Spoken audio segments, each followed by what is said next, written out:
this is an iHeart podcast. Guaranteed human. It's an Olympics you'll never forget. Prime time in Milan. The moments. Chloe Kim with the gold medal flex. The stars. Ilya Malinin. Out of this world. The spectacle from beautiful northern Italy with very special guests every night of the Olympics. Experience the world's biggest show. Prime time in Milan. Tonight, 8/7 Central on NBC and Peacock. The big game commercials are basically must-see TV. This year, Elf Cosmetics went all out with an absurdly funny telenovela called Melissa. It stars Melissa McCarthy, Nicholas Gonzalez, Itati Cantoral, and Elf Glow Reviver Lip Oil. The Elf Glow Reviver Lip Oil is an ultra-glossy tinted lip oil that nourishes, hydrates, and enhances your lips' natural color. Watch the full episode of their new Elf novela on soyunbaño.com. Ever wonder why so many people regain weight after stopping a GLP-1? Up to 40% of the weight lost can come from lean muscle. This weakens the body, slows metabolism, and makes it easier to put the pounds back on, creating a cycle of dependency. Prolon's 5-day fasting-mimicking diet offers a drug-free way to maintain results and support long-term metabolic health. In just 5 days, it activates fasting pathways to burn fat, protect muscle, and rejuvenate cells, all while letting you enjoy real food. Get 15% off plus a $40 bonus gift when you subscribe at prolonlife.com/iHeart. That's prolonlife.com/iHeart.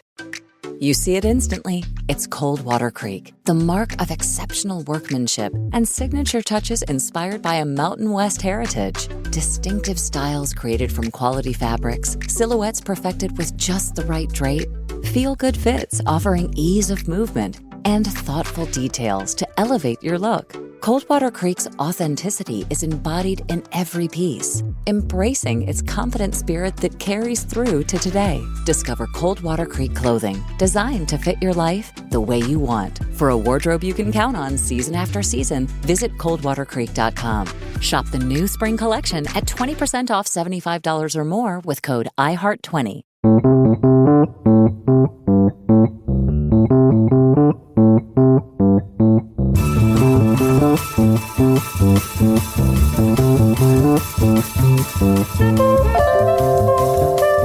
Welcome to One Thing Trump Did, available exclusively on the Middle podcast feed. I'm Jeremy Hobson. Each week on this podcast, we are looking at one thing President Trump did, since there is so much happening, and we're going to try and break things down in the same rational, nonpartisan, factual way we do on the Middle. In this episode, our one thing is deportations, which is such a big thing that we're going to focus just on one part of it, how they're playing out in the state of Colorado. I am coming to you from Colorado Public Radio in Denver, a city that's been at the forefront of the country's ongoing debate over immigration and deportation. This is one of the cities that Texas Governor Greg Abbott was busing migrants to, and at least 40,000 migrants were sent to Denver between December 2022 and March 2024. Then, during the presidential campaign, President Trump focused in on Aurora, Colorado, a suburb of Denver, where he said Venezuelan gang members had taken over apartment buildings. He said he would launch something called Operation Aurora to deport violent gang members and use a 1798 law to do it. Well, as you know, he just used that law to send hundreds of migrants on planes to El Salvador, which a judge tried, so far unsuccessfully, to stop him from doing. So let's talk about what's happening with four people. Wow, that is a lot of people who are following it closely. Joining me are Kyle Harris, a reporter who's covering this issue at Denverite. Hi, Kyle. Hello. Allison Sherry, who is Colorado Public Radio's immigration and justice reporter. Hi, Allison. Hi. And Andrea Loya, who's executive director at Casa, which offers outreach and support to people who are released from the Immigration Detention Center in Aurora. Hi, Andrea. Hello. And finally, Jordan T. Garcia, who's the program director for Coloradans for Immigrant Rights, which is a program of the American Friends Service Committee, AFSC. Great to have you all on the program. Good evening. Kyle, you've been covering this issue. What has the experience of Trump's deportation campaign been here in Denver? I would say it's been one, at least in terms of my coverage, of fear. There has been, I spend a lot of time with families. I spend a lot of time with folks who are going through the process of seeking asylum, trying to figure out how to build a life here. And those communities are really radically terrified. The other beat that I have is covering the mayor's office. And so, the mayor has been dragged to Washington as part of a congressional investigation into so-called sanctuary cities. And that has also created quite a lot of heightened political tension here as well. And Denver is a sanctuary city. Denver does not describe itself as a sanctuary city. And the mayor calls this a welcoming city, and that's been the case for since the late 90s. It's not a sanctuary city in the sense that local law enforcement does in some ways work with ICE, Immigration Customs Enforcement. But so a lot of fear is what you're seeing. I'm seeing a ton of fear, fear from families, fear from business owners, fear from landlords even in this climate. And we'll get into that, I'm sure. Allison, what about you? I cover mostly law enforcement and immigration as a beat. So I will say since the inauguration, there have been raids here. Sort of the national screaming headlines are playing out here at a very local level. There was a raid on February 5th where ICE and a bunch of federal law enforcement went to 5 apartment buildings, saying that they were police, didn't say that they were ICE, just kind of yell, police, police, police, police, and then knock on doors. There were a couple of criminal warrants signed by judges where people go in, where they go in and they knock down a door, but also they were trying to catch people coming out of their apartments, going to work, getting in cars. So I will say locally, it's happening here. It's quiet a little. They've quieted down, but because of the work that Jordan's group has done with the rapid response, Colorado has uniquely been called out by the Department of Homeland Security Secretary Kristi Noem and Tom Homan, who's head of ICE, for being a problem state to grab people. A lot of the ICE agents right now have quotas, numbers of people they're supposed to be getting every day, and it's been more difficult, I think. They've said this, so I'm not putting words in anyone's mouth. It's been more difficult here than in other states because of, they say it's because of our local laws, but I think it's also because there just aren't that many criminal people running around without papers. I just don't think it's like, the entire city of Aurora is not just one. Well, and so what you're saying, though, is that they actually are focused more on people who are criminals as opposed to just people who are here illegally, or are people getting swept up in these raids? No, I would say it's ramped up, and even in the last 2 weeks, they are not focusing just on people who are criminals or have criminal charges pending. They are focusing on everybody. And I was at the detention center last week interviewing a Mauritanian who has no criminal record. I interviewed a guy yesterday who has no criminal record who was swept up in a raid at an apartment building in Aurora. So no, I don't. I think it's ramping up now. When a raid happens, how do you get alerted to it? Is it sort of like Jordan tells you that there's a raid happening? How do you find out that there's a raid happening? The way that we do that is people will call our dispatchers, and our dispatchers will send out confirmers, and confirmers go to the site and they verify ICE activity if there is any, and then we're able to give that information back to the community. And what is it that you do when you arrive and you find out that ICE is there? And ICE would say, we're doing our job. We do say that it's important to kind of be polite and be, respectful, but also to get facts. A lot of times what I say when I show up to a site like that is I say, hey, I got a call from someone who's really scared. Can you tell me what's happening? And do they communicate back to you? Oftentimes, yes, in certain ways. I'll tell you one thing is that most police officers do not like to be mistaken for ICE. So if they are police officers, they will give you their card in Denver, or they'll give you their some information about themselves. They do not like to be confused with ICE. ICE is very unliked. So a lot of times we are able to get accurate information to people. If it is ICE, oftentimes what they'll do is they'll tell us, we're here with drug enforcement, or we're here with alcohol, tobacco, and firearms, or something like that. And do you agree with Allison's description of the fact that the raids were happening early on in the Trump administration and maybe they've quieted down a little bit since then? I think the force that we saw on February 5th was pretty intense. I would say there were at least 100 or more officers, which just the tax dollars alone is is alarming. But since then, we've seen smaller type operations. Yes. And you should say what you guys were doing on February 5th, because I don't think the audience probably knows or can picture what the rapid response was doing, which, and I think, forgive me if I'm wrong, but you guys were out there with megaphones, yelling rights in Spanish: "Don't leave your door, don't leave your apartment right now. You don't have to answer, you don't have to unroll your car window, you don't have to stop, you don't have to," you were yelling it in Spanish and English. So that's exactly what happens. And so I'm the executive director at Casa, but like Jordan said, everybody goes on the ground. I really can't picture a scenario, but we work closely together. And so once you're a confirmer, or once you're a part of an organization, you drop whatever you're doing and you go confirm on a site. And so we have megaphones I have a megaphone in my car. I have flyers that I'm ready to give out. So that's another thing. It's even when you arrive on sites and ICE is already gone, or it wasn't ICE, it's being able to provide people this information. And so really that's what it was. It was on February 5th. It's providing know your rights information. Don't open the door if people don't have a warrant. You have the right to remain inside your apartment. You have the right to remain silent. You have the right to ask for them to give you that warrant or show you the piece of paper under your door. You don't have to make that physical contact with them. And so it's really just spreading this information that keeps people out of detention. Like Allison mentioned earlier, they were showing up on February 5th yelling police, police, police.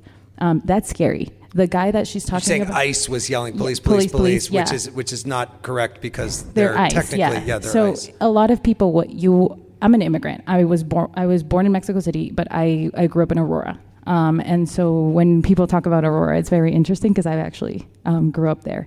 And if you hear police, police, police come to your door and you're an immigrant, you're going to open the door because that's scary and you're told that you're supposed to follow the law. And so by them doing that and opening the door to what actually was ICE, they found themselves in handcuffs. And now we've seen that is exactly what happened. So we're talking about simply knowing that when it's police, you have to give them your name and your date of birth. But when it's ICE, you don't have to talk to them. And police don't like to be tagged together with them because they need to solve crimes. Their number one job is to solve crimes, whether they're a federal law enforcement agency, the Drug Enforcement Agency, the ATF, Denver Police, Aurora Police. They're not worried about immigration status. So if they're all lumped together, who's going to report a crime if they're worried that ICE is going to be rounding them up? They lose the trust of the community. They lose the trust of the community. President Trump has put a lot of attention on Aurora, Colorado, as we said. He said it was taken over by Venezuelan gang members. The mayor of the city said that was exaggerated. The president said he would launch something called Operation Aurora. Kyle, I know you have done some reporting on what happened in Aurora. Why did that become such a focus for President Trump? Well, it started really over the summer. So in the summer, CBZ Management, which was a property management company, contracted with a Florida PR firm who basically started pushing this idea that Tren de Aragua, a Venezuelan prison gang, had taken over a series of apartments in Aurora. Danielle Jurinsky, who's a councilwoman in Aurora, took the mantle on this, and it was a loud public conversation. There was video that showed armed men going through one of CBZ's apartment complexes. That video went viral, and the idea of Tren de Aragua being like the scariest gang in the world really in some ways seemed to have taken off around Aurora, Colorado. Kevin, who's in the audience here, and I spent quite a lot of time at these apartments. We did not see firsthand some massive gang presence. We saw a lot of families. We saw a lot of community, people who are trying to get by day to day. But the national narrative spun this idea of a gang takeover so thoroughly. And really, those apartment buildings, they were what Aurora Mike Kaufman described as slums, and described them as out-of-state slumlords. They were in rough condition, and the management company was really looking to get out of a legal struggle with the city of Aurora, and more recently now with Denver. In fact, one of the folks with CBZ is on a warrant right now, because he didn't show up to court. At any rate, all this pops nationally. Trump takes it up. He pledges he's going to come to Aurora. He talks about it in the presidential debate. He shows up at the Gaylord Hotel. He's talking very muscularly about taking on Tren de Aragua. Shows up on the outskirts of Aurora. He has an invitation from Mayor Mike Kaufman, a fellow Republican, to come check out what's actually happening in the city. Because Aurora was taking hits also in terms of business. Trump does not go to any of the apartment complexes, but he does launch this Operation Aurora, which he described at the time as, the first step of his mass deportation plan. So that is where it took off. And if you were living here right after Inauguration Day, you were waiting for those raids that we saw on February 5th to explode on day one. We were all on edge, assuming there would be mass ICE raids. That took a couple weeks to happen. It's funny, I didn't see any of that in the 144 character tweets about this that went viral across the internet. No, the ins and outs of CBZ management were not the first thing the administration was concerned about. So, Allison, as you're trying to figure out, as you're reporting on this, who is actually being taken in, caught in these raids, deported, obviously who's being sent on planes to El Salvador in recent days, how much do you know about who it is that is actually being captured and deported? That has been a harder question than you'd think to figure out, because as Andrea has said, they have been completely not transparent about who all these people are. I think us, along with every other media organization, are like, well, who was on the El Salvador plane? Like, can we just give us a list of names, and so we can look up their criminal records? Were they facing criminal charges in the United States? What we have determined is that there are all kinds of people being deported. There are people without criminal records at all, who have been put into removal proceedings, including the very prominent Jeanette Vizquera, who is has been reported this week a lot. She was an outspoken immigrant advocate in Denver and Aurora throughout since 2010 about keeping families together. And she was picked up on Monday, and she's still in detention from her job at Target. And it seems, her lawyers would say it seems a little bit like a persecution because she's been very outspoken against the Trump administration and family separation. But we know people like her have been swept up in these raids, but we also know that some people who have serious criminal charges or serious criminal allegations are also getting deported without going through the U.S. criminal justice system. And I think, I asked the head of the DEA local here, I said, does that make us safer? You've got a guy has been trafficking fentanyl into the United States, and you're just deporting him. You're not going to send him to the U.S. Attorney's Office for a federal prosecution or federal prison. And he's like, it's easier, frankly, to just deport people than it is to actually go through the criminal justice system. These cases are difficult, and maybe he wouldn't get convicted, and then he'd be out on the street again. So that's their line. They do believe that deportations above everything else is sort of the goal. Jordan, what do you do when you have a situation like that where you're not sure who's been captured and who is being deported? Like, is there anything that you can do at that point? A lot of times what we do is we try to connect people with legal services. But if you don't know who the person is, you can't connect them with anybody. Or did their family member come to you and say, my brother got taken? Yes, absolutely. So a lot of times we hear from family members.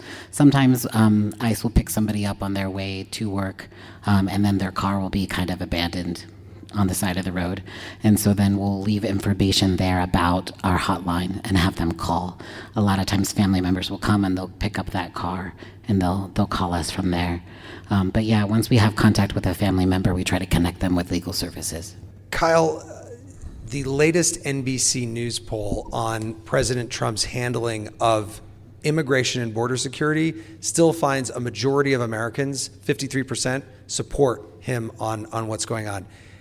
Are there local agencies that in this area that you've reported on that are working with ICE, that are happy to work with ICE on these raids?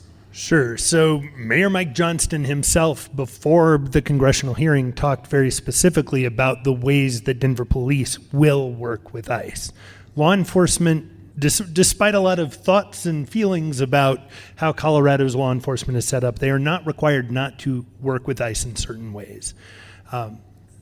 From what I hear in Denver, they're pretty happy with how it's working right now, which is to say there are limits on things like detainers. They can't hold someone extra time, essentially, for ICE to come pick someone up. They do a release outside of the jail, and then ICE, but they do inform ICE that that person's going to be released, and then that person gets picked up. So there is a lot of concern I've heard from law enforcement about addressing crime in general. As much as ICE makes the community safer, what the mayor says is we want to work with them. But he thinks that the laws that we have currently, the limits on those collaborations are, in fact, good. Stay with us. We're going to be taking a quick break. One Thing Trump Did returns in a moment.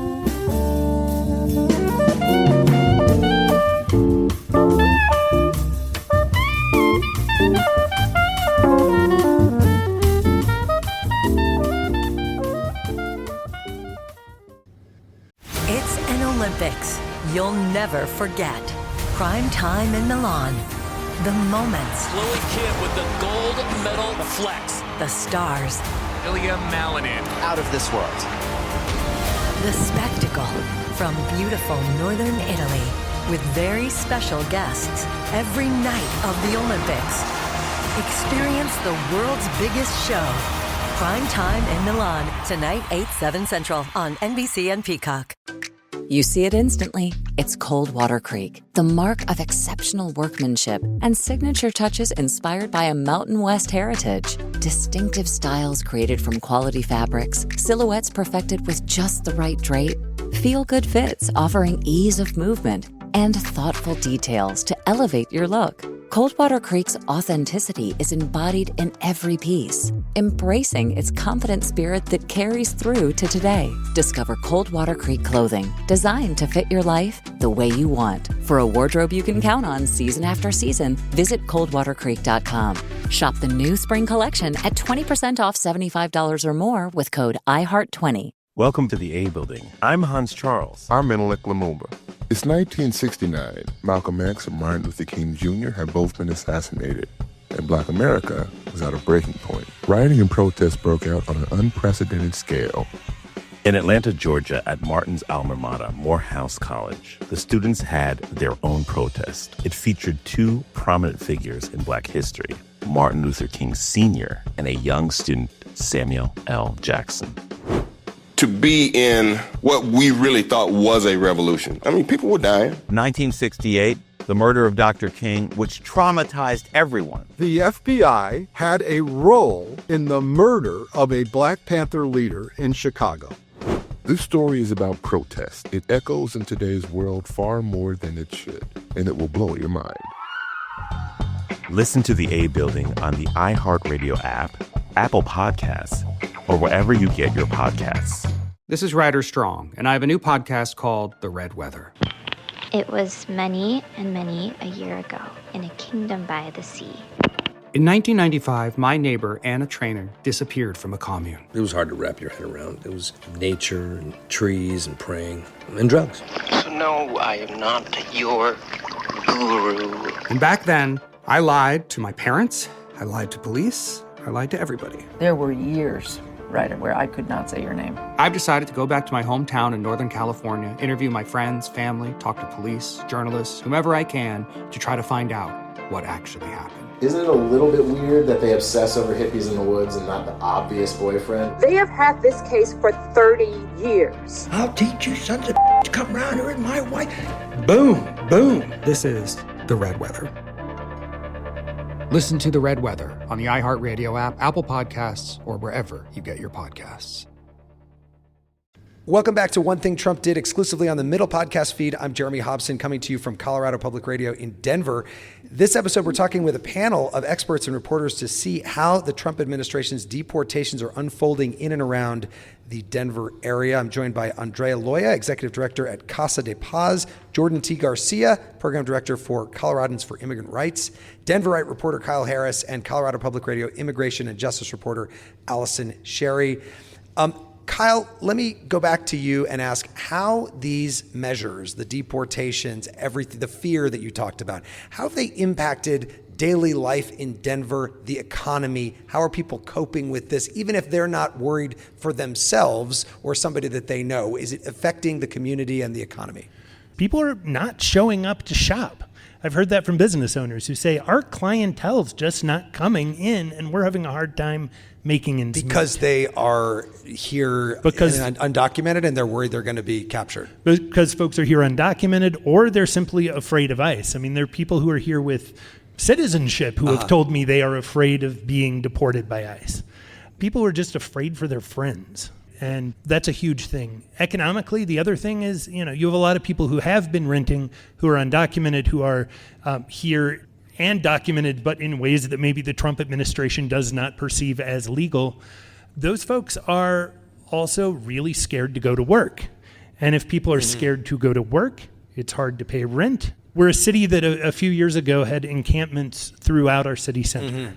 And the mayor was elected on the promise of ending unsheltered homelessness in 4 years, ending homelessness in 4 years. And I think what we're seeing is the possibility that a crisis that in some ways had been addressed could be reemerging if people are afraid to access services, work, et cetera. Allison, what are you seeing in terms of the impact on the broader community? There has been a real concentrated effort to push legally the federal government in Colorado. I mean, I think the number of lawsuits, I'm sure there are lawyers listening and in the audience, has really jumped up. There are so many petitions for relief to get, like, for example, Jeanette Vizquera out of detention. Her lawyers have filed something with the 10th Circuit today. They filed something with the federal district court already for her. There have been a lot of people who are actually not filing claims for asylum.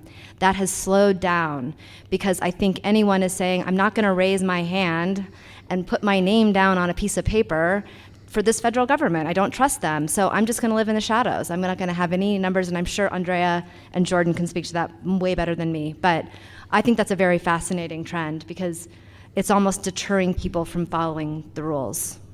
Andrea, for our audience outside of the Denver area, who may have heard all about Aurora from President Trump and others during the campaign, what is happening now? Have a lot of the migrants who were bussed into the Denver area stayed here? Have they left? Like, what's the latest?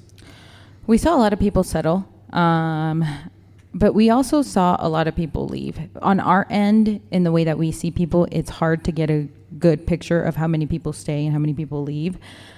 So I would say that in the last year, we saw a lot of people settle, and that's not a thing that we have seen before. Now we're seeing a lot of people who are in community and are still kind of in that resource space, or honestly kind of in that reemerging that Kyle is talking about, like that crisis that we are maybe see again, where people are going to end up unhoused. The other thing is it was very chaotic in the way that I think Denver did a lot of things. No, again, like they did a lot of really good things too, but they didn't have program management, right? So a lot of these people were housed halfway. So they weren't provided wraparound services. They were kind of just provided housing, which doesn't allow somebody who doesn't have an understanding of living in another country how to settle. So I think we're going to start seeing a lot of people who didn't essentially get the right assistance the first time around.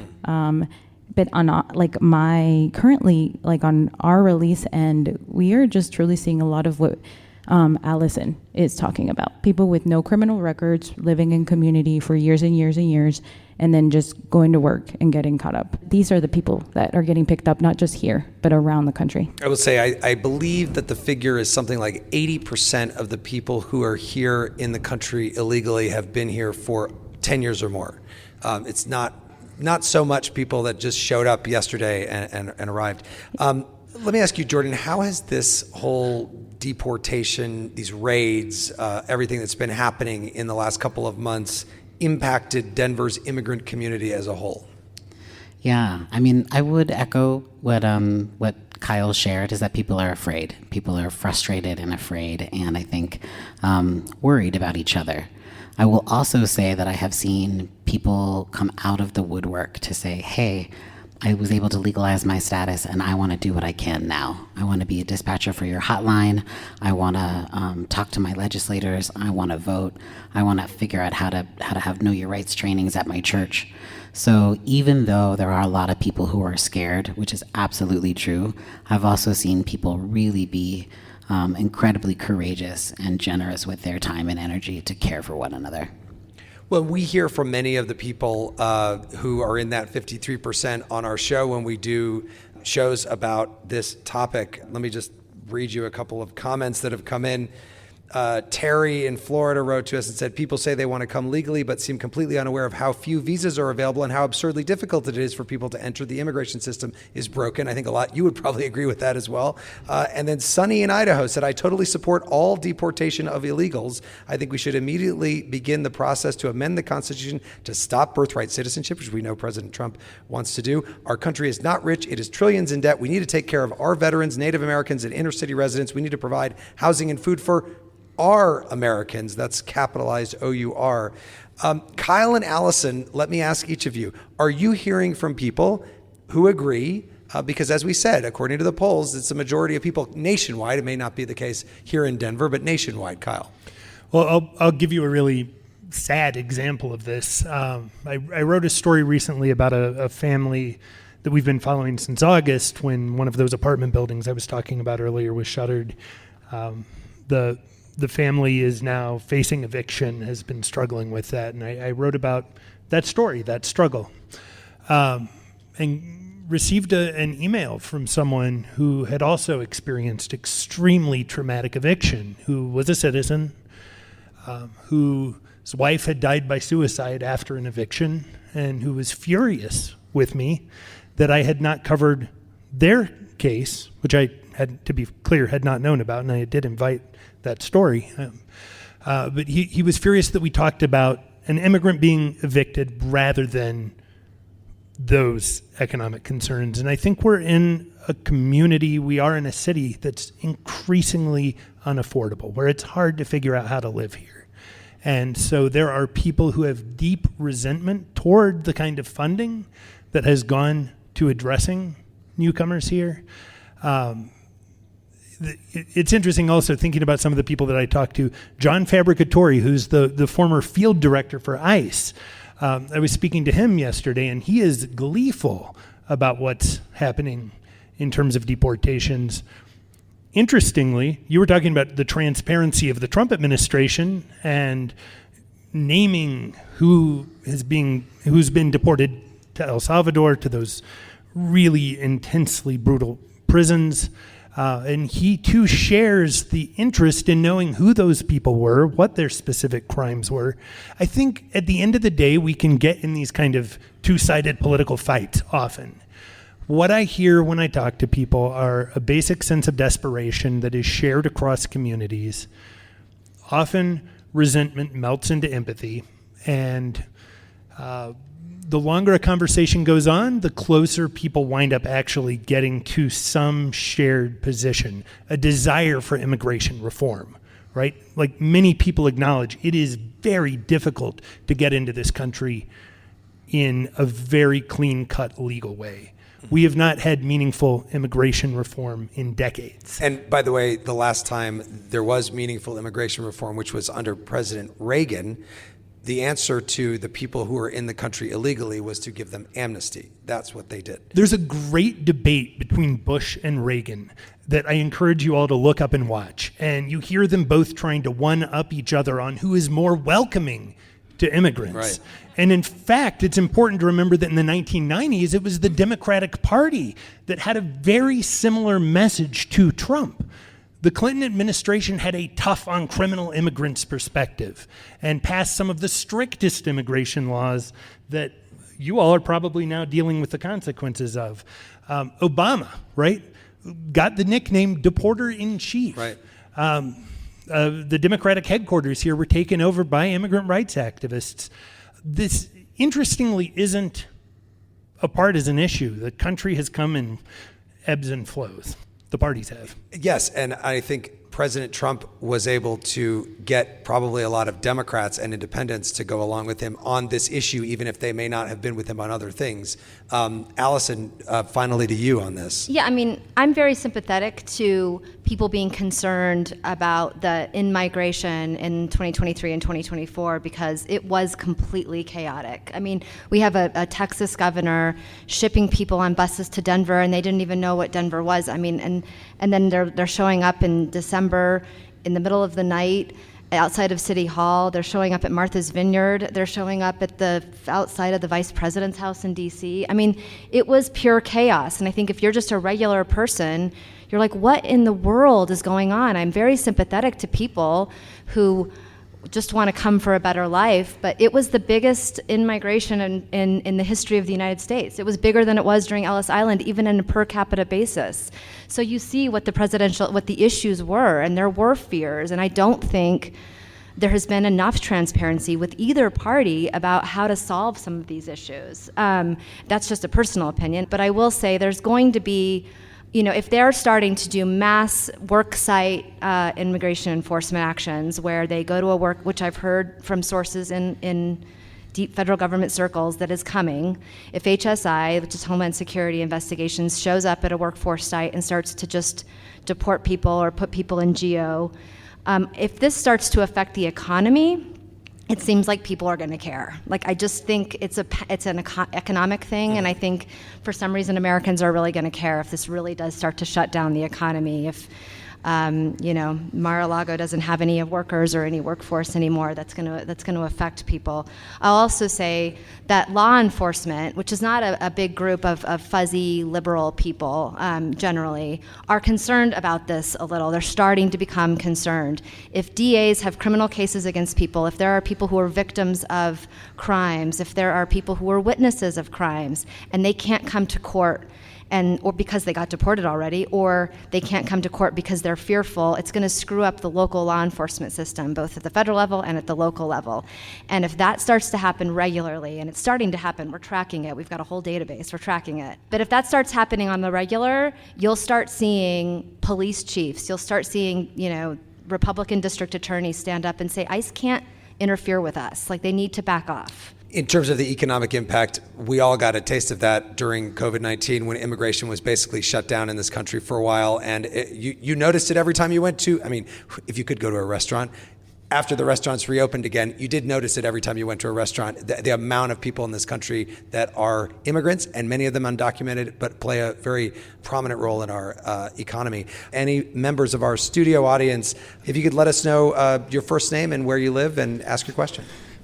Hey guys, thank you so much for putting a spotlight on this issue. My name's Nick Pierce. I'm an immigration lawyer, and I was wondering if the panel could speak to how the Laken Riley Act is redefining criminal immigration in the United States. We've seen in Denver and Aurora our immigration judges begin to apply the Laken Riley Act, and I was just hoping the panel could speak to that. Thank you.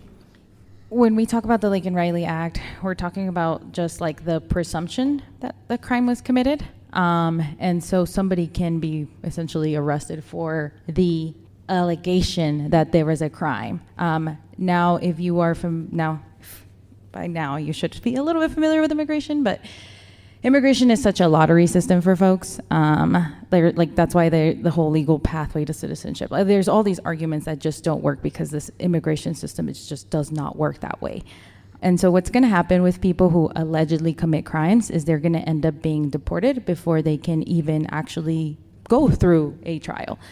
So I think, if anything, it's really just going to magnify the problem that Allison is talking about, where we're going to have people who are not only committing crimes, but witnesses, people who are victims. They're not even going to be around by the time that this stuff is getting sorted out because the system doesn't allow it to. So we're essentially going to be deporting people on the possibility that they broke a certain law, and that's insanity. Nicholas, let me just ask you a quick follow-up question since you're an immigration lawyer. Do you think that the court system can handle what is going on right now, or will be able to handle what is going on right now? Absolutely not. I think that I haven't seen the statistic in the last week, but I've seen recent statistics. I know that GEO is way over capacity right now. We're talking about shoving people into facilities that are not going to be able to hold that many people. And when we are beginning to arrest people off of allegations and presumptions, we are going to just force so many more people into that system. I have no idea. Thank you, guys. Thank you. Yes. My name is Casa. I worked in the immigration space here and nationally from 2016 to 2023. And I'm hearing a lot of things that give me deja vu during this panel. I'm wondering for you up here, particularly Allison and Jordan, like what feels different this time around, with the exception of how we're seeing the federal government just kind of ignore judge holds? Well, I mean, I think there's a lot less transparency right now. I also think they're being more effective. I think there are actual raids at apartment buildings. I don't recall that in 2017. And I don't recall so much complete opacity on what's happening every single day. You know, we can't get the names of people. They say, oh, we just deported 66, we're targeting 100 TDA members in Aurora. And I'm like, what? Okay, what are they? Who are they? Oh, well, we actually arrested 30 and one was a TDA member. Okay, well, who are those 30? Okay, well, we can't tell you, and it's like, there's just, I was very accustomed to the American criminal justice system, and you can get records, you can get a police report, you can go to the arraignment, you can get these things. You can't get any of that here, and I think they are moving people out in the shadows. It's like there's no communication. We don't get any information. Hello, my name is Paul. I'm a volunteer with an organization that works with at-risk youth. This young man I'm with is a second-generation American, but he's of Mexican heritage. He's been advised to carry a passport or a driver's license or a birth certificate and a photograph. Is that advice worth anything? Could he still be swept up even though he's got documentation? If they want to sweep him up, they're going to sweep him up. So what we have heard is people are going to get swept up whether they're told the ICE officer or whoever's arresting them that they have status. What is happening is people are getting picked up so that ICE can verify their status. And so what ends up happening is if you are pulled in and you don't have status, well, that's too late for you. There's nothing that you can do. So that's why this is so concerning, that ICE agents just walk up to people and then just cuff them. That honestly, like, I have a picture of my passport. I have my parents carry like pictures of their stuff. Ultimately, if ICE wants to detain them and put them in shackles, they're going to put them in shackles and they're going to wait until verification. And we've seen that over and over. They're holding, what ICE is currently also doing is they're holding people at ICE check-ins. So they're detaining people during their ICE check-ins so that they can do like a deeper dive into their record or whatever that means to them. And so that it's good advice, but ultimately knowing their rights is going to be better. So you don't have to talk to ICE agents. You don't have to identify yourself with them. And you can ask them if they can have a great day and you can leave. And that's really what's going to keep us out of detention. Well, I want to thank everybody for joining us here, and my guests, Denverite reporter Kyle Harris, Colorado Public Radio immigration and justice reporter Allison Sherry, Casa de Paz executive director Andrea Loya, and Jordan T. Garcia, program director for Coloradans for Immigrant Rights, which is part of AFSC, American Friends Service Committee. Thank you all so much. Thank you for having us. And thanks to you for listening to One Thing Trump Did. It was produced by Harrison Patino. Our next middle episode will be in your podcast feed later this week, where we'll be getting to the core of the Make America Healthy Again movement to ask whether or not the country is over-medicated. And if you like this podcast, rate it wherever you get your podcasts, tell your friends, and make sure you sign up for automatic downloads. Our theme music was composed by Noah Haidu. I'm Jeremy Hobson in Denver. Talk to you soon.